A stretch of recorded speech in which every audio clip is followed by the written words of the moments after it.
Hello and welcome back students, હું છું કૌશલ ઠક્કર અને ટીઆર કૌશલ સની ચેનલ પર આપનું સ્વાગત છે. વિદ્યાર્થી મિત્રો, ધોરણ 10ની માર્ચ 2022ની બોર્ડની એક્ઝામ માટે લિબર્ટીના લેટેસ્ટ પેપર સેટનું વિભાગ એ નું સોલ્યુશન તો આપણી ચેનલ પર મુકાઈ ગયું છે. સાથે સાથે શોર્ટ દ્વારા જે વિભાગ એ તમને કરાવવામાં આવ્યો છે એવી જ રીતે વિભાગ સીની પણ આપણે શરૂઆત કરી ચૂક્યા છીએ. તો તમે બેઝિક મેથ્સમાં હોય કે સ્ટાન્ડર્ડ મેથ્સમાં હોય, તમારા માટે વિભાગ એ જેવી રીતે મૂકેલો છે એ જ રીતે તમારા માટે વિભાગ સીની પણ આપણે શરૂઆત કરી ચૂક્યા છીએ, જેની અંદર સ્ટાન્ડર્ડ મેથ્સ અને બેઝિક મેથ્સના એક પેપરનું વિભાગ સીનું સોલ્યુશન આપણી ચેનલ પર મુકાઈ ગયું છે અને રોજ સાંજે 7 વાગે આપણી ચેનલ પર વિભાગ સી અપલોડ કરવામાં આવે છે. તો વિદ્યાર્થી મિત્રો, જો તમે આપણી ચેનલ પર નવા આવ્યા હોય તો આપણી ચેનલને સબસ્ક્રાઇબ કરીને રાખજો, જેથી કરીને આવનારા એજ્યુકેશન વિડીયોની અપડેટ તમને અવશ્ય મળતી રહે. સાથે સાથે આ વિડીયોને લાઇક કરી આપણી ચેનલને સબસ્ક્રાઇબ કરી બાજુ આપણે બેલ આઇકન દબાવીને રાખજો. તો આપણે શરૂઆત કરીએ છીએ આજના પેપરની, પેપર નંબર 2 વિભાગ સીની શરૂઆત કરીએ. ઓકે, તો વિદ્યાર્થી મિત્રો, વિભાગ સીની અંદર પહેલો પ્રશ્ન છે, એક વેપારી ₹8x⁴ પ્લસ 7x - 6 માં 2x² - x + 2 ટીવી ખરીદે છે. એટલે કુલ રૂપિયા આપ્યા છે આપણને અને કુલ કેટલી ટીવી ખરીદે છે એ આપણને આપ્યું છે અને આપણને કહ્યું છે કે પ્રત્યેક ટીવીની કિંમત શોધો, એટલે કે એક ટીવીની આપણને કિંમત શોધવાની કીધી છે. જ્યારે પણ આ રીતનો દાખલો હોય, બરાબર, કુલ તમને રકમ આપેલી હોય અને કુલ સંખ્યા આપેલી હોય કોઈ પણ વસ્તુની અને એક વસ્તુની કિંમત શોધવાની કીધું હોય, ત્યારે આપણે શું કરવું પડે બેટા? ભાગાકાર કરવો પડે. શું કરવું પડે? ભાગાકાર કરવો પડે. તો અહીં આપણે જોઈએ છે 8x ની કેટલી છે? 4 પછી ડાયરેક્ટ 7x આવે છે, મતલબ કે 4 પછી 3 વાળું પદ નથી, 2 વાળું પદ નથી, બરાબર. તો એ આપણે અહીંયા એડ કરવું પડશે. એટલે કે 8x⁴ plus 0x⁴ plus 0x², આ આપણે એડ કરવું પડશે. કેમ? ભાગાકાર કરવો છે એટલા માટે. પછી x વાળું પદ આપણને બેટા કેટલું આપ્યું છે? 7x આપેલું છે -6 એમના એમ. હવે આને આપણે ભાગાકાર કરીશું કોની સાથે? તો કે કુલ ટીવી સાથે. કુલ ટીવી કેટલી છે? 2x² - x + 2. તો અહીંયા લખી દઈશું 2x² - x + 2. બસ આને હવે આપણે ભાગાકાર કરીશું. જે આપણને ભાગફળ મળશે એ આપણને એક ટીવીની, એટલે કે પ્રત્યેક ટીવીની કિંમત પ્રાપ્ય થઈ જશે. તો જોઈએ, અહીં 8 હોવાથી અહીંયા 2 છે, તો આપણે કેટલા વડે ગુણવું પડે બેટા? 4 વડે ગુણવું પડે. x⁴ છે, x⁴ છે, કેટલી ખૂટે છે? 2 એટલે x⁴ વડે ગુણવું પડે. તો અહીં સૌપ્રથમ કેટલું થઈ જશે? 2 × 8 x², એટલે કે x⁴. એટલે અહીં થઈ ગયું 8x ની કેટલી થઈ ગઈ બેટા? 4 થઈ ગઈ. માઇનસ 4x × x², એટલે x3, એટલે કેટલા થઈ જશે બેટા? -4x3 થઈ જશે. પ્લસ 2 × 8 x², તો અહીંયા લખી દેવાનું 8x². હવે જ્યારે ભાગાકાર કરો છો ત્યારે અહીંયા ચિહ્નો બદલવાના હશે, ત્યારે અહીંયા માઇનસ છે એટલે બેટા પ્લસ થઈ જશે, પ્લસ છે એટલે માઇનસ થઈ જશે. હવે 8x⁴, 8x⁴ શું થઈ જશે? ઉર્જા પંખી અકેલા રે ઉડી જશે. અહીંયા શું હતું બેટા? 4x⁴. હવે આ પ્લસ નથી, કેવું છે? -8x² પ્લસ કેટલા છે? 7x - 6. ક્લિયર? હવે જોઈએ, અહીં 4 છે, અહીં 2 છે, કેટલા વડે ગુણવું પડશે? 2 વડે ગુણવું પડશે 4 લાવવા માટે. અહીં x⁴ છે, x² છે, કેટલા ખૂટે છે? x⁴, એટલે x વડે ગુણવું પડશે. તો 2 2 4 x × x², એટલે કેટલા થઈ જશે? x⁴, એટલે કે 4x⁴ આપણને અહીંયા મળી જાય છે. માઇનસ 2x × x, એટલે કેટલા થઈ જશે? 2x². તો અહીંયા કેટલું આવી જશે બેટા? -2x². પ્લસ 2 4x, તો અહીંયા કેટલા થઈ જશે? +4x. હજુ અહીં માઇનસ થશે, આ માઇનસ છે તો પ્લસ થશે, આ પ્લસ છે તો માઇનસ થઈ જશે. ફરીથી ઉર્જા પંખી અકેલા રે. હવે જોઈએ, અહીં માઇનસ અને અહીંયા શું છે? પ્લસ, એટલે કે બાદ બાકી થશે અને 8 માંથી 2 જશે તો 6 વધશે, પરંતુ મોટી સંખ્યા જે માઇનસમાં અહીંયા 8માં છે એટલે કેટલા આવશે? -6x². કેટલા આવશે? -6x². અહીં જોઈએ તો 7 મોટા છે, 4 નાના છે અને બાદ બાકીનું ચિહ્ન છે, તો 7 માંથી 4 જશે તો +3 હશે. કેમ? કારણ કે 7 મોટા છે. તો અહીંયા કેટલા વધશે બેટા? +3x -6. ક્લિયર? ચલો, હવે અહીંયા -6 છે, અહીંયા 2 છે, કેટલા વડે ગુણવું પડે મારે? તો કે સાહેબ 3 વડે, પણ -3 વડે. એટલે 2 તરી 6 થઈ જાય. એટલે જુઓ, -3 વડે અહીંયા ગુણવું તો 2 તરી 6 -6 થઈ ગયા. x², અહીંયા પણ x² તો છે જ, એટલે ફક્ત -3 વડે ગુણીશું તો -6x² થઈ જશે. માઇનસ માઇનસ પ્લસ 3 ગુણ્યા એક્સ એટલે કેટલા 3x. તો જો બેટા પ્લસ 3x મળી ગયું આપણને. 2 તરી 6 એટલે કેટલા -6. હવે અહીંયા માઇનસ છે તો પ્લસ, પ્લસ છે તો માઇનસ, માઇનસ છે તો પ્લસ. હવે અહીંયા શું બોલશો?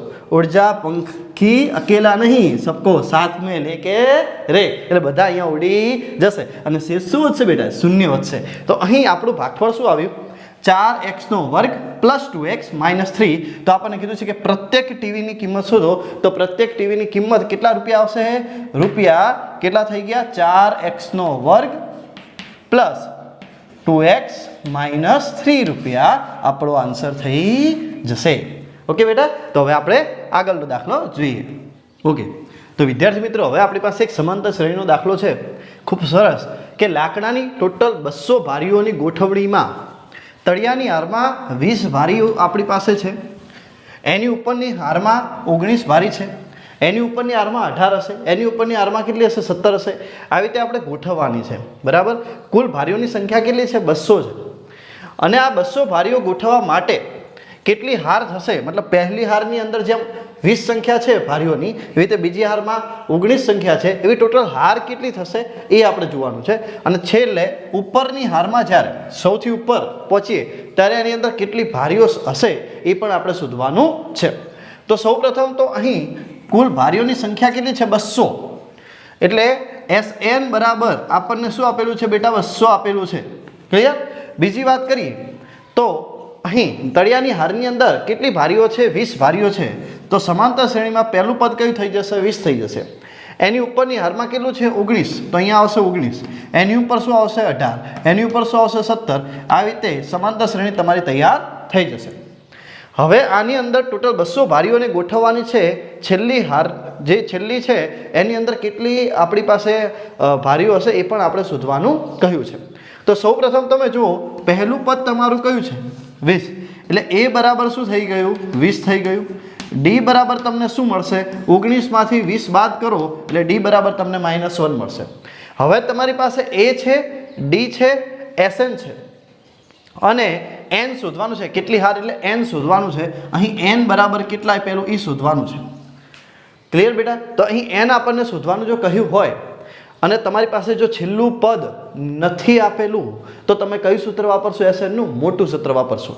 SN નું મોટું સૂત્ર શું આવે છે? SN બરાબર n/2 કૌંસમાં 2a plus n minus 1 into D.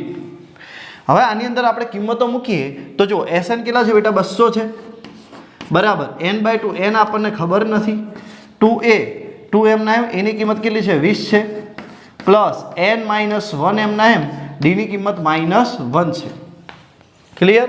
હવે જુઓ, આ બે જે છે ક્યાં ગુણાશે? અહીંયા જતા રહેશે એટલે કેટલા થઈ જશે? 200 દુ 400 બરાબર n m ના m 20 દુ કેટલા થઈ ગયા બેટા? 40 થઈ ગયા. હવે જુઓ, પ્લસ માઇનસ માઇનસ n ગુણ્યા 1 એટલે n, માઇનસ માઇનસ પ્લસ 1 એકા 1. ક્લિયર? હવે જુઓ, 400 m ના m ફરીથી, હવે n m ના m અને 40 વત્તા 1 એટલે કેટલા થઈ ગયા? 41 માઇનસ અહીંયા n m ના m. હજુ આગળ વધીએ તો 400 તમારા m ના m, હવે n ગુણ્યા 41 એટલે 41n minus n into n એટલે n સ્ક્વેર. હવે માઇનસ n સ્ક્વેર ને આ બાજુ લાવો તો પ્લસ થશે, 41n ને આ બાજુ લાવો તો માઇનસ થઈ જશે. તો અહીં આપણને શું મળશે? n square minus 41n, n square minus 41n અને પ્લસ 400 બરાબર 0.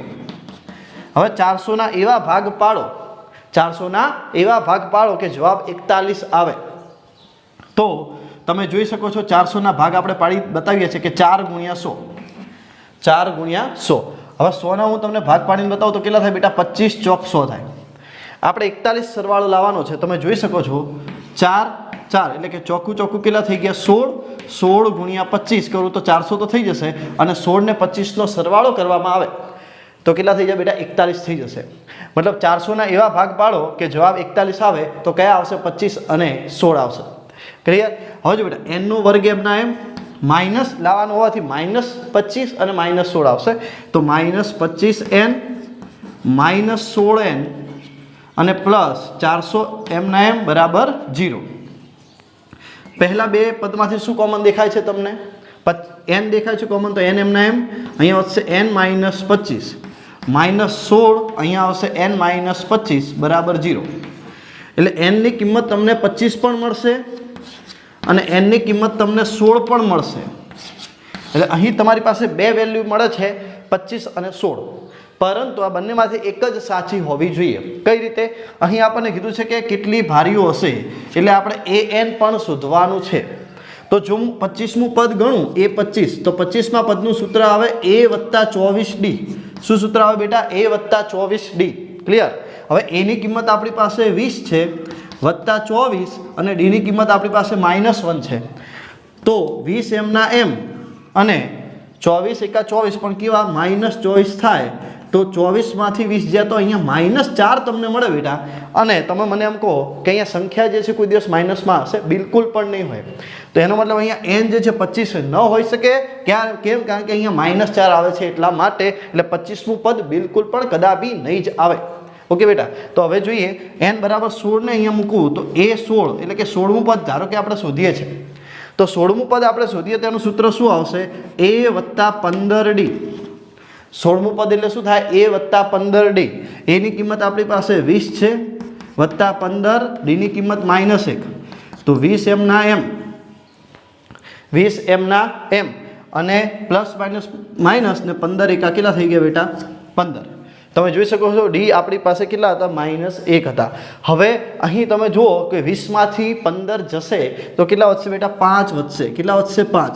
તો 5 અહીંયા કેવી સંખ્યા આવે છે? અનુણ, એટલે કે ઋણ આવતી નથી. એટલે આ કેવી થશે? સાચી થશે. તો n બરાબર કેટલા થશે? 16. એટલે કેટલી હાર થશે? તો 16 હાર થશે. અને સૌથી ઉપર એટલે કે 16મી હારની અંદર કેટલી ટોટલ ભારીઓ હશે? તો કે 5 હારીઓ હશે. ઓકે બેટા, ખૂબ જ અગત્યનો IMP દાખલો કહી શકાય. તમે જેને કહો છો ને, શું કહો છો તમે? IMP, હે ને? આવું કંઈક કહો છો તમે બેટા. IMP જેવું કશું હોતું નથી, બરાબર કે સાહેબ? તમે કીધું. હું એટલા માટે કહું છું કે મને લાગ્યું કે આ દાખલો જો પૂછાવા જેવો છે એમ, એટલા માટે. બાકી કોઈ પાછળ IMP માગવાની જ નથી તમારે, કોઈની જોડે કગરવાની જરૂર નથી. કોન્સેપ્ટ તમારો ક્લિયર કરી દો એક વખત, પછી ગમે એવો દાખલો હશે તમને આવડશે ને આવડશે જ. ઓકે બેટા, તો એના માટે આપણી ચેનલ પર આવી ગયા છો તો હું તમને કોન્સેપ્ટ એકદમ પાવરફુલ કરાવી દઈશ, પરંતુ તમારે આપણી ચેનલ સાથે જોડાયેલું રહેવું પડશે. એના માટે બેટા તમારે આપણી ચેનલને સબસ્ક્રાઈબ કરવાની છે. તો શાની રાહ જોવો છો? આપણી ચેનલને સબસ્ક્રાઈબ કરી દો. અને અત્યાર સુધી જો વિડીયો સારો લાગ્યો હોય તો આ વિડીયોને લાઇક કરી દો અને તમારા બીજા બધા જ મિત્રો સુધી શેર કરો. મારી ઈચ્છા એવી છે કે ગુજરાતના પ્રત્યેક વિદ્યાર્થી સુધી આપણા વિડીયો લેક્ચર પહોંચે, જેથી કરીને તે ગણિત વિષયની અંદર બોર્ડની પરીક્ષામાં ખૂબ જ સારામાં સારા માર્ક્સ લાવી શકે. ઓકે, તો ચલો આપણે આગળ વધીએ છીએ. ઓકે, તો વિદ્યાર્થી મિત્રો, હવે આપણી પાસે ખૂબ જ અગત્યનો દાખલો આવી ગયો છે જે કામ અને સમયને આધારિત છે. અહીં આપણને આપ્યું છે કે પાણીના કેટલા નળ છે? 2 નળ જે છે એક સાથે 9.3/8 કલાકની અંદર એક ટાંકી પૂરેપૂરી ભરી દે છે. મોટા વ્યાસવાળો નળ જે છે એ નળની ટાંકી ભરવા માટે જે છે નાના વ્યાસવાળા નળ કરતાં, કોના કરતાં? નાના વ્યાસવાળા નળ કરતાં 10 કલાક ઓછો સમય લે છે. તો બંને નળ દ્વારા ટાંકી ભરવા માટે અલગ અલગ સમય આપણને શોધવાનું કહ્યું છે. આવું જ્યારે હોય ત્યારે તમારે પહેલી વસ્તુ શું વિચારવાની છે એ હું તમને અહીંયા કહી દઉં છું. આ કોન્સેપ્ટ કયો છે એ તમને સમજાવી દઉં છું કે કામ જે છે ને, કામ કોઈ પણ કામ એ સમયના વ્યસ્ત પ્રમાણમાં હોય. કોઈ પણ કામ જે છે એ સમયના વ્યસ્ત પ્રમાણમાં હોય. ક્લિયર બેટા? હવે જુઓ, અહીં આપણને ઉલ્લેખ કરેલો છે કે મોટા વ્યાસવાળી જે પાઇપ જે છે, નળની ટાંકી જે છે, એને નાના વ્યાસવાળા નળ કરતાં, કોના કરતાં? નાના વ્યાસવાળા નળ કરતાં 10 કલાક ઓછો સમય લે. જેની આગળ કરતા હોય એને આપણે x ધારવાનું. તો અહીં નાના વ્યાસવાળો જે છે ટાંકી જે છે એ નળ આપણી કેટલો કલાકની અંદર ભરાશે? તો x કલાક. તો અહીં સૌ પ્રથમ આપણે શું લખીશું કે નાના વ્યાસવાળી નળની ટાંકીને, ધારો કે નાના વ્યાસવાળી નળને ટાંકી પૂરેપૂરી ભરતા કેટલો સમય લાગશે બેટા? x કલાક લાગશે. કેટલું લાગશે? x કલાક લાગે છે. આવું આપણે ધારવાનું છે. કેમ? આને નાની ટાંકીવાળીને ધાર્યું છે કારણ કે એની આગળ કરતા છે એટલા માટે. અહીં ઉલ્લેખ એવો કરેલો છે કે મોટા વ્યાસવાળો જે નળ જે છે એને ટાંકી ભરતા જેટલો સમય લાગે છે અહીંયા નાના વ્યાસવાળા નળ કરતાં એને 10 કલાક ઓછો લાગે છે, કારણ કે ટાંકી એને કેવી છે, અહીં વ્યાસ એનો કેવો છે, મોટો છે, તો એ ઓછા સમયની અંદર ભરી દેશે ને. તો એ કેટલા ઓછા સમયની અંદર ભરે છે? 10 કલાક ઓછો સમય લાગે છે. કોના કરતાં? નાના વ્યાસવાળી નળની જે નળ જે છે એના કરતાં. તો નાના વ્યાસવાળા નળને આપણે શું ધાર્યું? એક્સ ધાર્યું. ટૂંકમાં જેને કરતા હોય ને એની આગળ આપણે એક્સ ધારી દેવાનું.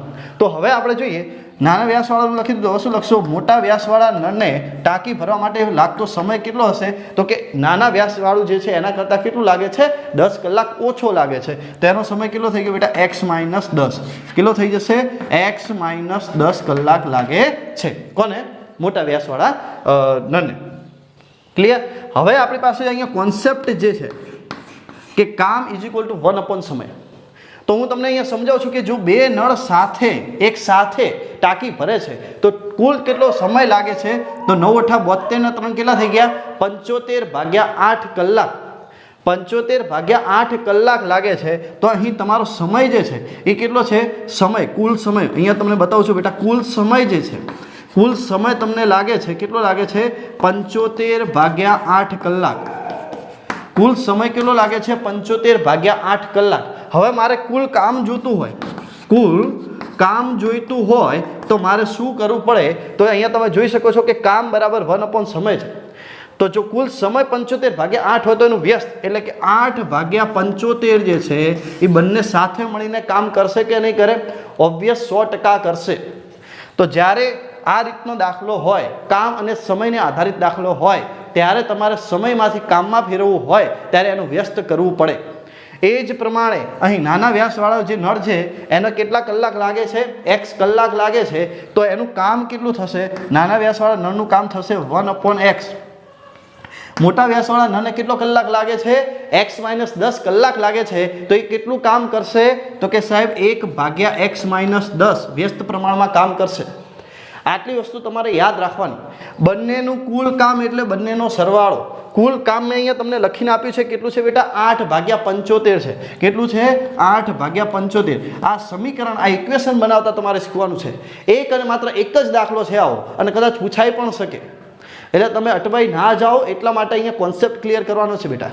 ખબર પડી ગઈ તમને? જ્યારે કામ અને સમયનો દાખલો હોય ત્યારે આપણે એના વ્યસ્ત પ્રમાણમાં લખવું પડે અને લખવું પડે. નાના વ્યાસવાળાનું જો કલાક આપણને કેટલું આપ્યું છે બેટા? x કલાક છે. તેનું કામ કેટલું થઈ જાય? 1/x થઈ જાય કે ના થઈ જાય? ભાઈ મોટા વ્યાસવાળાનું જે છે એનું કલાક કેટલા છે? સમય કેટલો છે? સમય કેટલો છે? x - 10. તો એનું કામ કેટલું થઈ જશે? 1/x - 10. અને કુલ કામ કેટલું છે આપણી પાસે? કુલ કામ છે 75/8. તો સોરી, કુલ સમય જે છે 75/8 છે. તો કામ કેટલું થઈ જશે? 8/75. ક્લિયર? ઓકે. હવે જો બેટા, હવે આપણે ગણતરી કરવાની છે. લસાનો નિયમ છે, શાંતિથી મસ્ત રીતે ગણતરી કરીએ. લસાનો નિયમ શું છે? જ્યાં છે ત્યાંથી નીકાળો, જ્યાં નથી ત્યાં પહોંચાડો. તો અહીંયા x ને સંતાડો, આ બંને ભાઈ ક્યાં જતા રહેશે? અહીંયા. એટલે શું આવશે? 75 x - 10 જે છે આ બંને ક્યાં ગુણાઈ ગયા? અહીંયા ગુણાઈ ગયા. વત્તા હવે x - 10 ને સંતાડી દેશો, x પણ અહીંયા જશે, 75 પણ અહીંયા જશે. એટલે શું થશે? 75x. બરાબર. હવે 75 ને સંતાડી દેશો, આ બંને ભાઈ ક્યાં જશે? અહીંયા જશે. એટલે 8 હતા, એની સાથે x આવ્યું, બીજું કોણ આવશે બેટા? x - 10 આવશે. ગણતરીમાં કંઈ નથી, એકદમ સિમ્પલ છે. ચલો 75 × x એટલે કેટલા થઈ જશે? 75x માઇનસ 75 દાન કેટલા થઈ જશે? 750 વત્તા પાછું શું આવ્યું? 75x આવી ગયું. બરાબર. 8x × x એટલે શું થશે બેટા? 8x નો વર્ગ થઈ જશે. 8 દાન અહીંયા 8x નો કેટલો થઈ ગયો બેટા? વર્ગ થઈ ગયો. 8 દાન શું થઈ ગયું? 80x. ક્લિયર? ચલો હવે સમજો. 75x વત્તા 75x, 75 ને 75 કેટલા થઈ ગયા? 150. હવે 150x જે પ્લસ છે આ બાજુ જશે કેવા થશે? માઇનસ. એટલે કે 8x નો વર્ગ એમના એમ માઇનસ 80x તો હતા જ, અને 75 વત્તા 75 એટલે 150x. આ બાજુ આવે એટલે કેવા થઈ ગયા? Minus 150x. અને માઇનસ 750 છે એ આ બાજુ આવે કેવા થઈ જશે બેટા? પ્લસ 750 બરાબર 0. ક્લિયર? ચલો 8x નો વર્ગ એમના એમ માઇનસ 80 ને 150 કેટલા થઈ જશે? 230x પ્લસ 750 બરાબર શું થઈ જશે? 0. હવે બધામાંથી આપણે બે કોમન લઈ લઈએ તો શું આવશે બેટા? 4x નો વર્ગ માઇનસ 115x પ્લસ બે કોમન કાઢવાના છે એટલે 3 દુ 6, 1 વધ્યા 15 આવ્યા, 7 દુ 14, 10 થશે એટલે 5 દુ 10. તો અહીંયા બે આપણે શું કર્યા છે બેટા? કોમન કાઢ્યા છે. ક્લિયર? હવે જુઓ અહીં 4 ગુણ્યા 375 એના એવા ભાગ પાડવાના કે જેથી કરીને આપણને જવાબ 115 મળે. કેટલો મળે? 115. હવે જુઓ સમજાવું હું તમને. 4 તો અલગ આપણે રાખીશું જ. અહીંયા 375 છે. 200 કેટલા થાય? 25 8 200 થાય. 25 8 જો 200 થતા હોય બરાબર, તો 25 ગુણ્યા 12 300 થાય. તો 25 ગુણ્યા 15 375 થાય કે ના થાય? તો અહીંયા હું તમને ભાગ કરીને બતાવું છું. 375 જે છે એને આપણે કેવી રીતે લખ્યું? 25 ગુણ્યા 15 લખ્યું. શું લખ્યું બેટા? 25 ગુણ્યા 15. અને અહીં કેટલા છે? 4 તો છે જ, અલગથી અહીંયા 4 તો છે જ. તો 25 ચોક 100 થઈ ગયા. સમજો, 25 ચોક 100 થઈ ગયા અને આ કેટલા છે? 15. મને એમ કહો 100 અને 15 કેટલા થઈ ગયા? 115 થઈ ગયા કે ન થઈ ગયા? એટલે કે 375 ગુણ્યા 4 એના એવા ભાગ પાડ્યા કે જવાબ કેટલો આવે? 115 આવી ગયા ને. 25 ચોક 100 અને 15 એટલે કે 115. ક્લિયર? તો ચલો લખી દઈએ. અહીંયા શું આવશે? 4x નો વર્ગ આવી ગયો બરાબર. 4x નો વર્ગ પછી 100x એટલે -100x -15x થઈ ગયા 115x. અને લાસ્ટમાં શું છે? વત્તા 375. તો વત્તા 375 બરાબર 0. આ ખાલી તમને અહીંયા મેં ગણતરી સમજાવેલી છે. ક્લિયર બેટા? તમારે રકમમાં કરવાનું. હવે જો આ બંનેમાં કોમન શું બેટા? તો કે એક 4 કોમન છે સાહેબ અને એક x કોમન છે. લાવી દો બહાર. અહીંયા શું વધ્યું? x - 25 વધ્યું. 25 ચોક 100. આ બંનેમાં કોમન શું? 15 કોમન વધ્યું. શું? x - 25 બરાબર 0. એનો મતલબ x બરાબર 25 તો આવશે જ. બીજું શું આવશે? x બરાબર 15 ભાગ્યા 4 આવશે. અને અહીં આપણને 15 ભાગ્યા 4 અપૂર્ણાંકમાં આપેલું છે એટલે આપણે આને ગણતા નથી. અહીં આપણને x બરાબર કેટલા મળી ગયા? 25. હવે x એટલે શું હતું? નાના વ્યાસવાળી નળ જે છે એને ટાંકી ભરવા માટે કેટલા કલાક લાગે? x કલાક. x કેટલા આવી ગયા? 25 કલાક. અને મોટા વ્યાસવાળા નળને કેટલો લાગે છે? એના કરતાં 10 ઓછો. તો આ કોનો જવાબ આવ્યો? નાના વ્યાસવાળા નળ જે હતી, નાની જે ટાંકી હતી, નાના વ્યાસવાળો નળ હતો એનો જવાબ આવી ગયો. મોટા વ્યાસવાળો જે નળ છે, મોટા વ્યાસવાળો જે નળ જે છે એને આપણે શું કરવાનું? x - 10 એટલે કે 25માંથી 10 બાદ કરો તો જવાબ કેટલો આવશે? 15 કલાક આવી જશે. કેટલો આવી જશે બેટા? 15 કલાક આવી જશે. એકદમ સિમ્પલ છે આ દાખલો, કોઈ એટલું છે નહીં આની અંદર. સમજવાનું ફક્ત એટલું છે કે કામ બરાબર 1/, સમય થાય. અહીં આપણને સમય કેટલો આપેલો હતો કે સાહેબ સમય, કુલ સમય 9 × 8 = 72 × 3 = 75 ભાગ્યા 8 આપેલો હતો. તો કામ શું થઈ જાય? 8 ભાગ્યા 75 એટલે બંને સાથે મળીને કુલ કામ 8 ભાગ્યા 75. એક નાના વાસવાળા નળનું કામ કેટલું હતું? x હતું. તો કેટલું થઈ જશે? 1/x થઈ જશે કામ. અને આનું કેટલું હતું? કલાક x - 10. તો 1/x - 10 એનું કામ થઈ જશે. બંનેનું કુલ કામ 8 ભાગ્યા 75. તો 1/x + 1/x - 10 = 8 ભાગ્યા 75. ઓકે બેટા? ચલો હવે નેક્સ્ટ એક્ઝામ્પલ આપણે જોઈએ. ઓકે, તો હવે જોઈએ. અહીંયા આપણને આપ્યું છે કે બે ઘન પૈકી પ્રત્યેકનું ઘનફળ 64 સેન્ટીમીટર ઘન છે. એવા બે ઘન એટલે કે સમઘનને જોડવાથી જે આપણને લંબઘન મળે છે એ લંબઘનનું કુલ પૃષ્ઠફળ કેટલું થાય? તો સૌપ્રથમ અહીં ઘન એટલે કે સમઘન, અને આ સમઘન જે છે એનું ઘનફળ સમઘનના ઘનફળનું સૂત્ર શું થાય? સમઘનનું ઘનફળ આપણને કેટલું આપેલું છે બેટા? 64 આપેલું છે. સમઘનનું ઘનફળ એટલે શું થશે? l નો ઘન લંબાઈનો ઘન બરાબર 64. તો અહીં આપણને લંબાઈ કેટલી મળી જશે? લંબાઈનો ઘન બરાબર 64 કોનો ઘન છે? 4 નો ઘન છે એટલે કે 4 નો ઘન. ઘન અહીંયા કેન્સલ આઉટ એટલે લંબાઈ આપણને કેટલી મળી જશે? 4 સેન્ટીમીટર. કેટલી મળશે બેટા? 4 સેન્ટીમીટર. ક્લિયર? હવે આ એક સમઘનની જો લંબાઈ 4 સેન્ટીમીટર હોય, આવા બે સમઘનને એકબીજાની નજીક લઈ અને એમાંથી આપણને શું બનાવવાનું છે? લંબઘન બનાવવાનું હોય તો એની લંબાઈ કેટલી થઈ જશે? 4 + 4 એટલે કેટલી થઈ જશે? 8 થઈ જશે. પરંતુ એની ઊંચાઈ અને એની પહોળાઈ જે છે એ કેટલી રહેશે? ફક્ત 4 જ રહેશે. આ વાતનું તમારે યાદ રાખવાનું છે. એટલે કે જ્યારે આપણે બે સમઘનને જોડીએ છીએ ત્યારે એની લંબાઈ શું થઈ જશે? 4ના ડબલ એટલે કે 8 થઈ જશે. પહોળાઈ એની કેટલી રહેશે? 4 સેન્ટીમીટર જ રહેશે. અને ઊંચાઈ પણ કેટલી રહેશે? 4 સેન્ટીમીટર જ રહેશે. હવે આપણને કીધું છે કે એ લંબઘનનું કુલ પૃષ્ઠફળ શોધો. તો લંબઘનનું કુલ પૃષ્ઠફળ બરાબર સૂત્ર શું આવે છે? 2 કૌંસમાં LB + BH + HL. આ સૂત્ર જે છે તમારે યાદ રાખવું પડે. હવે જોઈએ તો અહીં આપણી પાસે છે 2 L × B એટલે 8 × 4 કેટલા થઈ ગયા? 32 + BH એટલે કે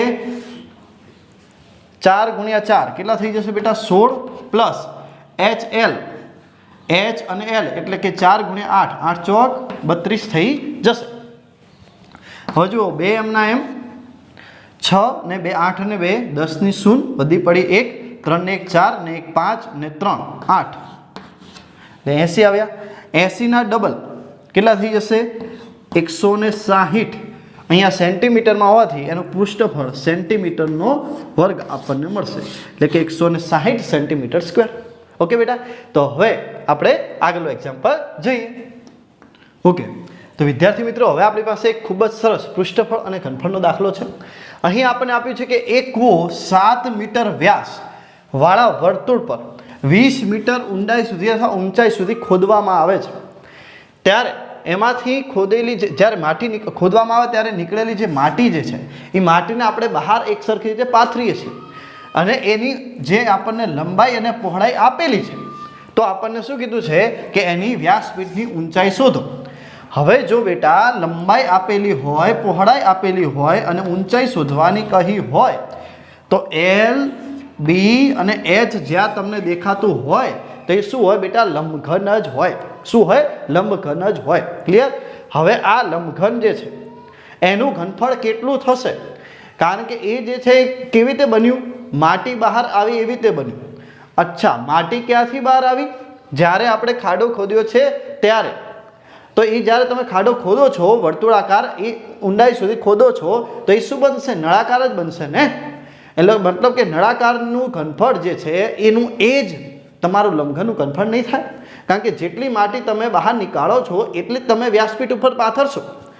એનો મતલબ એવો થયો કે અહીં 7 મીટર વ્યાસ છે તો એની ત્રિજ્યા કેટલી થઈ જશે? R બરાબર 7/2. અને ઊંચાઈ કેટલી છે બેટા?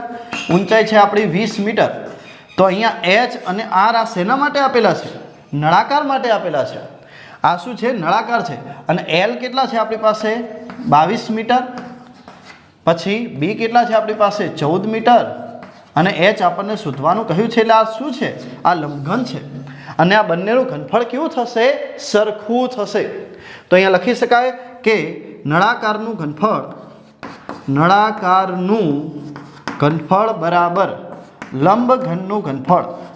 લંબઘનનું ઘનફળ. હવે જો નળાકારના ઘનફળનું સૂત્ર છે πr²h. પરંતુ અહીં હું H કેપિટલ લઉં છું. કેમ? કારણ કે બંનેમાં H છે એટલા માટે અહીં H આપણે કેવું લઈએ છીએ? કેપિટલ.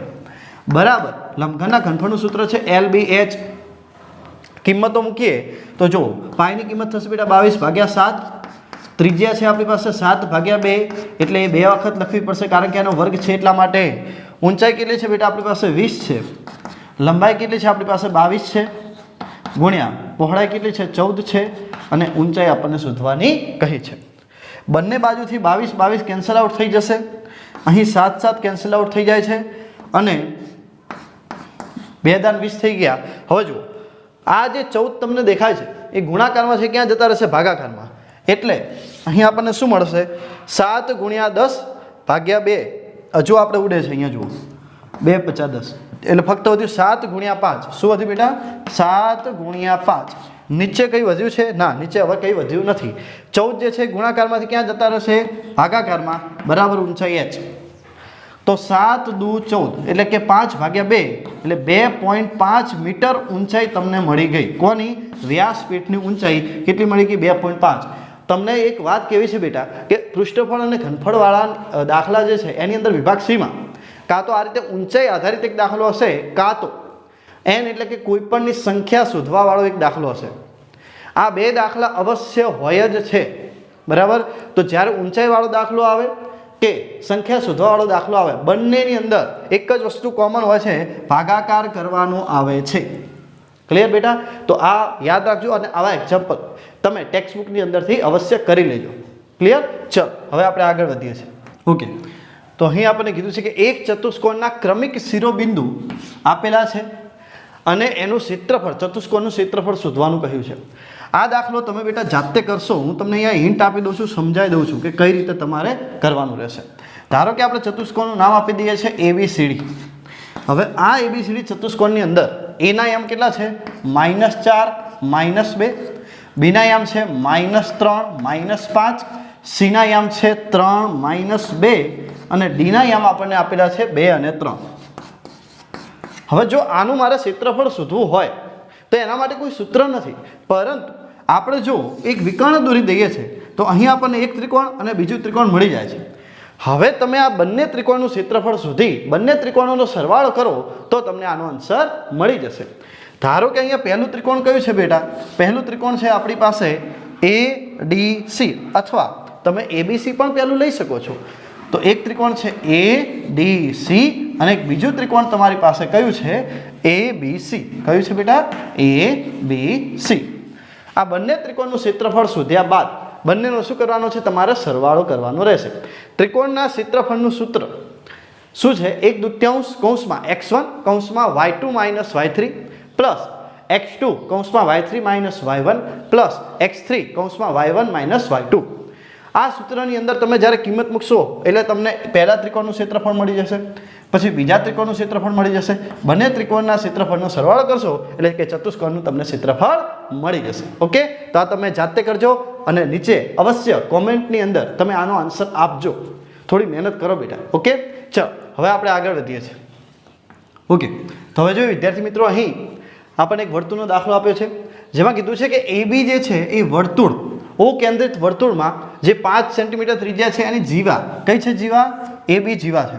તો સૌ પ્રથમ જુઓ, આ એક વર્તુળ છે, વર્તુળની ત્રિજ્યા આપણને કેટલી આપેલી છે? 5 સેન્ટીમીટર ઓ કેન્દ્રિત વર્તુળ છે, જેની જીવા કઈ છે? A અને B. AB આપણને જીવા આપેલી છે. AB બરાબર 8 આપેલા છે. A અને B બિંદુએ દોરેલા સ્પર્શક P બિંદુમાં છેદે છે. તો આ બંનેના સ્પર્શક જે છે કયા બિંદુમાં? P બિંદુમાં છેદે છે. તો આપણને કહ્યું છે કે PA બરાબર કેટલા થશે? PA બરાબર આપણને શોધવાનું કહ્યું છે. આ PA બરાબર કેટલા થશે એ આપણને શોધવાનું કહ્યું છે. સૌ પ્રથમ તો જુઓ, અહીં ધારો કે આ AB જે છે આખું 8 છે, પરંતુ જ્યારે આપણે અહીંયા વેધ દોરવામાં આવે તો એના બે સરખા ભાગ થઈ જશે. એટલે 8ના બે સરખા ભાગ કેટલા થઈ જશે? 4 અને 4. અહીંયા કોઈ પણ નામ આપણે C આપી દઈએ છીએ. ક્લિયર? હવે સમજો, અને છેક સુધી P સુધી આપણે અડાડી દઈએ છીએ. હવે સમજો, આ એક ત્રિકોણ છે તમારી પાસે OCA. કયું ત્રિકોણ છે? કાટકોણ ત્રિકોણ OCA, જેમાં OA બરાબર કેટલા છે? 5 છે. AC બરાબર કેટલા છે? 4 છે. તો OC બરાબર કેટલા હોવા જોઈએ? કારણ કે કાટકોણ ત્રિકોણ છે તો પાયથાગોરસ લાગુ પડે, એટલે કે 5નો વર્ગ 25, 4નો વર્ગ 16, 25માંથી 16 જાય તો 9, અને 9નું વર્ગમૂળ કેટલું મળે બેટા? 3 મળે. તો આ કેટલું મળી ગયું આપણને? 3 મળી ગયું. એક બીજું ત્રિકોણ જો OAP, એ પણ કાટકોણ ત્રિકોણ જ છે, કારણ કે ત્રિજ્યા અને સ્પર્શક વચ્ચેનો ખૂણો કેવો હોય? કાટખૂણો હોય. એટલે કે OAP. અહીં હું બીજું કાટકોણ ત્રિકોણ દોરું છું, જેનું નામ શું છે? OAP. અહીં પણ ખૂણો A જે છે એ કેવો છે બેટા? કાટખૂણો છે. તો આ બંને ત્રિકોણની અંદર જો આ બે ખૂણા કાટખૂણા હોય અને બંનેમાં ખૂણો O જે છે એ કોમન હોય, બરાબર, એટલે કે ખૂણો C બરાબર ખૂણો A છે બંને ત્રિકોણમાં, અને ખૂણો O બરાબર ખૂણો O છે, તો કઈ શરત લાગુ પડે? કે સાહેબ ખુખુ શરત મુજબ. કઈ શરત? ખુખુ શરત મુજબ. ખુખુ શરત મુજબ આ બંને ત્રિકોણો કેવા થઈ જશે? સમરૂપ થઈ જશે. અને જો આ બંને ત્રિકોણો સમરૂપ થઈ જાય તો એમની બાજુનો ગુણોત્તર સમાન થાય કે ન થાય? થાય. તો એનો મતલબ શું થયો? કે અહીં OA બરાબર બેટા કેટલા આપેલા છે આપણને? OA બરાબર અહીં આપણને 5 આપેલા છે. AP બરાબર કેટલા છે? AP આપણને શોધવાનું કહ્યું છે, અને OP એ આપણે અત્યારે જરૂર છે નહીં. ઓકે, તો હવે જો મારે અહીં AP જોઈએ છે, પરંતુ મને અહીંયા CA તો આપેલું છે ને, તો મારે જો આ બંને જે ત્રિકોણ જે છે કેવા થઈ ગયા? હવે સમરૂપ થઈ ગયા. તો એમનો બાજુનો ગુણોત્તર કેવો થાય? સરખો થાય. એનો મતલબ કે સાહેબ OC ભાગ્યા OA, OC ભાગ્યા OA બરાબર AC ભાગ્યા AP થાય. AC ભાગ્યા AP થાય કે ના થાય? એમની બાજુનો ગુણોત્તર કેવો થાય? સમાન થાય. OC કેટલા છે? 3. OA કેટલા છે આપણી પાસે? 5 છે. AC કેટલા છે આપણી પાસે બેટા? 4 છે. અને AP અથવા PA જે આપણને શોધવાનું કીધું છે એ અહીંયા લખી દઈએ. PA ઉપર જશે, 5 ચોક 20 થશે, 3 ક્યાં જશે? નીચે જશે. એનો મતલબ શું થયો? કે PA બરાબર આપણને શું મળી ગયું? પીએ બરાબર 5 ચોક 20 ભાગ્યા કેટલા મળ્યા 3, તો અહીંયા આપણને આન્સર મળી ગયો બેટા 20 ભાગ્યા 3. એકદમ સિમ્પલ એક્ઝામ્પલ હતો આ રહ્યું. ક્લિયર? કંઈ જ નથી આની અંદર. સમજવાનું શું છે કે આ બે ત્રિકોણને આપણે સમરૂપ બતાવવાના છે. સમરૂપ બતાવવા માટે બંને કાટખૂણા થવા જોઈએ, તો કાટખૂણા થઈ ગયા અને બીજો એક ખૂણો પણ સરખો છે. એનો મતલબ ખૂખું શરત મુજબ બંને સમરૂપ થઈ ગયા. એનો મતલબ કે ઓસી ભાગ્યા ઓએ બરાબર એસી ભાગ્યા એપી થાય કે ના થાય? ગુણોત્તર સરખો થાય, બસ કિંમત મૂકી અને આન્સર લાવી દીધો. આવો 3 માર્ક્સમાં પૂછાઈ જાય તો મજા પડી જાય, જલસા પડી જાય, પણ સમજવું પડે. ઓકે બેટા, તો ચલો હવે આપણે આગળ વધીએ છીએ. ઓકે, હવે જો વિદ્યાર્થી મિત્રો આપણી પાસે વર્તુળ સંબંધિત ક્ષેત્રફળ ને ખૂબ જ અગત્યનો દાખલો આવેલો છે, જેમાં અહીંયા એબીસી જે છે એબીસી એ 14 સેન્ટીમીટર ત્રિજ્યાવાળા વર્તુળનો ચતુર્થાંશ એટલે મૂળ વૃત્તાંશ જ છે, જેનો ખૂણો 90 અંશ હોય ને એને ચતુર્થાંશ કહેવાય. ક્લિયર? અને બીસીને વ્યાસ તરીકે લીધું હોય, બીસીને વ્યાસ તરીકે લીધું હોય એવું એક વર્તુળ દોરવામાં આવ્યું છે. આમ તો અર્ધવર્તુળ શબ્દ યોગ્ય છે. અર્ધવર્તુળ દોરવામાં આવ્યું હોય તો રંગીન ભાગનું ક્ષેત્રફળ, આ ભાગનું આપણે ક્ષેત્રફળ શોધવાનું છે. હવે સૌપ્રથમ તમે સમજો તો આ એક જે છે શું છે? વૃત્તાંશ છે. અહીંયા હું તમને બતાવું સમજો. આટલેથી કરી આ જે ભાગ હું અહીંયા કરું છું તમને, આટલો ભાગ શું છે બેટા? વૃત્તાંશ છે. હવે આ વૃત્તાંશમાંથી આ વચ્ચે જે છે એ શું છે? ત્રિકોણ છે. તો વૃત્તાંશમાંથી આ ત્રિકોણ બાદ કરું તો આ જે તમને ભાગ દેખાય છે એને કહેવાય વૃત્તખંડ કહેવાય. શું કહેવાય? વૃત્તખંડ. વૃત્તાંશ માઇનસ ત્રિકોણ એટલે શું મળશે તમને? વૃત્તખંડ મળશે. અને આખા અર્ધવર્તુળમાંથી આ વૃત્તખંડને જો તમે બાદ કરી નાખો તો તમને રંગીન ભાગ મળી જશે. ટૂંકમાં સૌપ્રથમ આપણે વૃત્તાંશનું ક્ષેત્રફળ શોધવાનું છે. આ વૃત્તાંશના ક્ષેત્રફળમાંથી આ ત્રિકોણનું ક્ષેત્રફળ બાદ કરવાનું, એટલે કે તમને શું મળી જાય? વૃત્તખંડ મળી જાય. બરાબર? અને વૃત્તખંડ મળી જાય એને તમારે અર્ધવર્તુળના ક્ષેત્રફળમાંથી બાદ કરવાનું, એટલે કે તમને આ રંગીન ભાગ મળી જશે.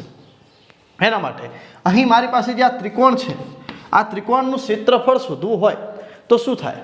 ત્રિકોણનું ક્ષેત્રફળ બરાબર 1/2 પાયો ગુણ્યા વેધ. તો અહીં આપણને પાયો પણ 14 છે ને વેધ પણ કેટલો છે? 14 છે. એટલે આમાં કોઈ ટેન્શન તમને રહેશે નહીં.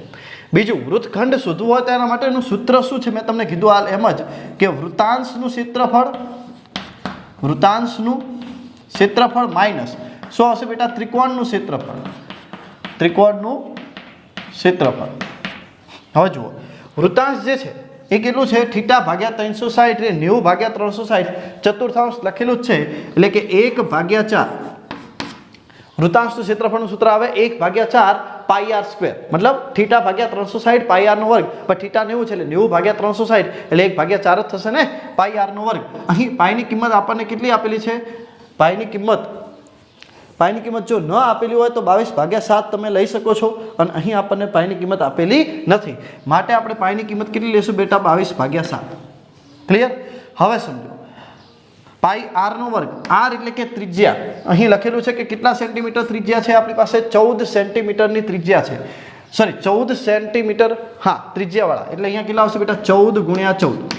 આ મેં શું લખી દીધું? વૃત્તાંશનું ક્ષેત્રફળ અહીંયા લખ્યું છે.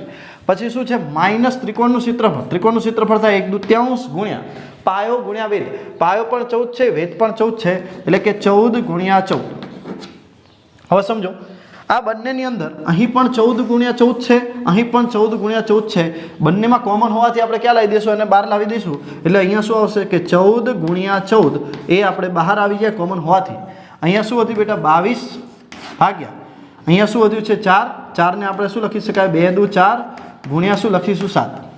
માઇનસ અહીં ફક્ત શું વધ્યું છે? 1/2 વધ્યું છે. ક્લિયર બેટા? હવે સમજો, અહીં તમારે મળી જશે 11×2 22, અને અહીં તમને કેટલા મળશે? 114, પણ અત્યારે આપણે ખાલી 14/14 જ રાખીએ છીએ. હવે સમજો, હવે અહીં 7×2 14 છે, પરંતુ અહીં ફક્ત કેટલા છે? 2 જ છે. જો અહીંયા 14 લાવવા હોય તો કેટલા વડે ગુણવા પડે? 7 વડે નીચે, 7 વડે ઉપર તમારે ગુણવા પડે. હવે જુઓ, અહીં કેટલા વધ્યા બેટા? 11 વધ્યા. માઇનસ અહીંયા કેટલા આવ્યા? 7 × 7. આખાના ભાગ્યા અહીંયા પણ 14, હવે અહીંયા પણ 14, એટલે આખાના ભાગ્યા કેટલા લખી શકાય? 14 લખી શકાય. 14 કેન્સલ આઉટ થઈ જશે. અહીં આપણને શું મળ્યું બેટા? કે 14 ગુણ્યા 11માંથી 7 જાય તો કેટલા વધે બેટા? 4 વધ્યા. 11માંથી 7 ગયા, કેટલા વધ્યા? 4 વધ્યા. 14 ચોક કેટલા થશે? 56. બરાબર? તો અહીં આપણને કેટલું મળી ગયું? વૃત્તખંડ કેટલું મળ્યું છે? 56 સેન્ટીમીટર. 56 સેન્ટીમીટર સ્ક્વેર તમને શું મળી ગયું બેટા? વૃત્તખંડનું ક્ષેત્રફળ. શું મળી ગયું? વૃત્તખંડનું ક્ષેત્રફળ. ક્લિયર? અહીં આપણને 56 સેન્ટીમીટર વૃત્તખંડ મળ્યું છે, પરંતુ રંગીન ભાગ શોધવાનો છે. રંગીન ભાગ એટલે કે આ શું છે તમારી પાસે? અર્ધવર્તુળ. આખું અર્ધવર્તુળ છે, એમાંથી આ વૃત્તખંડ બાદ કરીશ તો જ આ મળશે. હજુ એમાં પણ તમારે સમજવાનું છે. અર્ધવર્તુળ જે છે એમાં તમને બીસી જે છે વ્યાસ તરીકે લેવાનું કીધું, પણ બીસીનું માપ નથી આપેલું. તો બીસી આપણે શોધવું હોય તો કેવી રીતે મળશે? જુઓ, આ કાટકોણ ત્રિકોણ છે, પાયથાગોરસનો પ્રમેયનો ઉપયોગ કરીએ તો કે શું થશે? બાકીની બે બાજુના વર્ગોનો સરવાળો, એટલે કે 14નો વર્ગ વત્તા 14નો વર્ગ બરાબર તમને શું મળે? બીસીનો વર્ગ મળે કે ના મળે? 14નો વર્ગ કેટલો થશે? 196 પ્લસ 196 બરાબર બીસીનો વર્ગ મળશે કે નહીં મળે? હવે તો બીસી બરાબર કેટલા મળશે? 2 વખત 14નો વર્ગ છે તો બીસી બરાબર કેટલા મળે? 14 વર્ગમૂળમાં 2. કેટલું મળશે બેટા? 14 વર્ગમૂળમાં 2. આ કર્ણ છે, આ જુઓ, આ શું છે? બે બાજુઓ છે ને આ કર્ણ છે. તો મેં બીસી અહીંયા કેવી રીતે સુધી? પાયથાગોરસનો પ્રમેયનો ઉપયોગ કરીને 14નો વર્ગ 14નો વર્ગ 2 વખત હોવાથી અહીંયા શું આવી જશે? 14 વર્ગમૂળમાં 2. આ તમને શું મળી ગયું? બીસી. બીસી શું છે? વ્યાસ છે. કોનો વ્યાસ છે? અર્ધવર્તુળનો વ્યાસ છે. પરંતુ અહીં આપણે ત્રિજ્યા જોઈએ છે તો નાની ત્રિજ્યા છે એ ત્રિજ્યા તમને કેટલી મળી જશે? ત્રિજ્યા જે છે આના અડધા થઈ જશે. મતલબ 14ના અડધા કેટલા થઈ જશે? 7 અને વર્ગમૂળમાં 2 તમારા એમના એમ. ક્લિયર? આટલી વસ્તુ તમને ખબર હોવી જોઈએ. હવે સમજો, રંગીન ભાગનું તમારે ક્ષેત્રફળ શોધવાનું છે. એના માટે મેં તમને શું કીધું? અર્ધવર્તુળનું ક્ષેત્રફળ તમારે શોધવું પડશે. તો અહીં જુઓ, અર્ધવર્તુળ ડાયરેક્ટ લખવું તો પણ લખી શકો. ડાયરેક્ટ લખી શકો તમે રંગીન ભાગનું ક્ષેત્રફળ. શું લખી શકો? રંગીન ભાગ. તો રંગીન ભાગ બરાબર શું થશે? અર્ધવર્તુળનું ક્ષેત્રફળ. અર્ધવર્તુળનું ક્ષેત્રફળ. એક મિનિટ. અર્ધવર્તુળનું ક્ષેત્રફળ બરાબર માઇનસ શું આવશે? માઇનસ વૃત્તખંડ. માઇનસ શું આવશે બેટા? વૃત્તખંડ. વૃત્તખંડનું ક્ષેત્રફળ. હવે જો બેટા, અર્ધવર્તુળનું ક્ષેત્રફળ એટલે શું સૂત્ર થાય? 1/2 ગુણ્યા પાઈ આરનો વર્ગ. પાઈની કિંમત કેટલી છે? 22/7. અને એની ત્રિજ્યા, કોની ત્રિજ્યા? અર્ધવર્તુળની ત્રિજ્યા કેટલી આવી? 7√2. કેટલી આવી બેટા? 7√2. એટલે કે પાઈ આરનો વર્ગ એટલે કે 7√2. કેટલી વાર લખીશું? 2 વખત. માઇનસ વૃત્તખંડ. વૃત્તખંડનું ક્ષેત્રફળ આપણે કેટલું આવ્યું હતું? 56 આવ્યું હતું. કેટલું આવ્યું હતું બેટા? 56. હવે સમજો, અહીં 2 હું ઉડાડું છું તો √2 × √2 એટલે કેટલા થાય? 2 થાય. 2 ઉડી ગયા. 7 એક વખત કેન્સલ આઉટ થઈ જશે. અહીંયા શું હતું? 22. કેટલા વધ્યા? 22 વધ્યા. ગુણ્યા કેટલા છે? 7. 22 ગુણ્યા 7 માઇનસ શું છે? 56. માઇનસ 56. તો હવે જોઈએ, 7 × 14 ને 1 15 એટલે કે 154 માઇનસ કેટલા આવ્યા બેટા? 56 આવ્યા. ક્લિયર? હવે આને બાદ બાકી કરીએ તો કેટલા વધશે? તો તમે જોઈ શકો છો, પહેલાં તો 54 અને 54 જતા રહેશે એની અંદરથી, એટલે કેટલા વધ્યા? 100 વધ્યા. અને જો પાછા 2 બાદ કરવાના એટલે કેટલો વધશે? તમારું 98 વધશે. કેટલા વધશે બેટા? 98. બરાબર. તો અહીં તમને રંગીન ભાગનું ક્ષેત્રફળ કેટલું મળી ગયું? 98 સેન્ટીમીટર સ્ક્વેર. કેટલું મળ્યું બેટા? 98 સેન્ટીમીટર સ્ક્વેર. ઓકે, તો એકદમ સિમ્પલ એક્ઝામ્પલ છે. ખાલી સમજવાનું આની અંદર એ હતું કે આ રંગીન ભાગ કેવી રીતે પ્રાપ્ત કરવું. બરાબર, એના માટે આટલી પ્રોસેસ છે. અહીંયા હું તમને કેમ ધીમે ધીમે સમજાવ્યું? કારણ કે તમને ખબર પડી જાય એટલા માટે. ઓકે, ચલો હવે આગળ વધીએ છીએ. ઓકે, તો વિદ્યાર્થી મિત્રો, હવે આપણી પાસે આંકડાશાસ્ત્રનો ખૂબ જ અગત્યનો દાખલો એટલે કે થી વધુથી ઓછાવાળો દાખલો આવી ગયો છે. આંકડાશાસ્ત્ર જે છે આપણી ચેનલ પર સંપૂર્ણ કોન્સેપ્ટ સાથે કવર કરવામાં આવ્યું છે. તો જે વિદ્યાર્થી મિત્રોને આંકડાશાસ્ત્રનો કોન્સેપ્ટ કરવાનો બાકી છે તે આપણી ચેનલ પર મૂકેલું મેગા લેક્ચર જોઈ શકે છે, જેની અંદર એક જ વિડીયોની અંદર સંપૂર્ણ આંકડાશાસ્ત્ર મુકાઈ ગયું છે, જેની અંદર આપણે થી વધુથી ઓછાવાળા દાખલા પણ કરેલા છે. ઓકે વિદ્યાર્થી મિત્રો, તો હવે જોઈએ. અહીં આપણને મધ્યસ્થ શોધવાનું કીધું છે.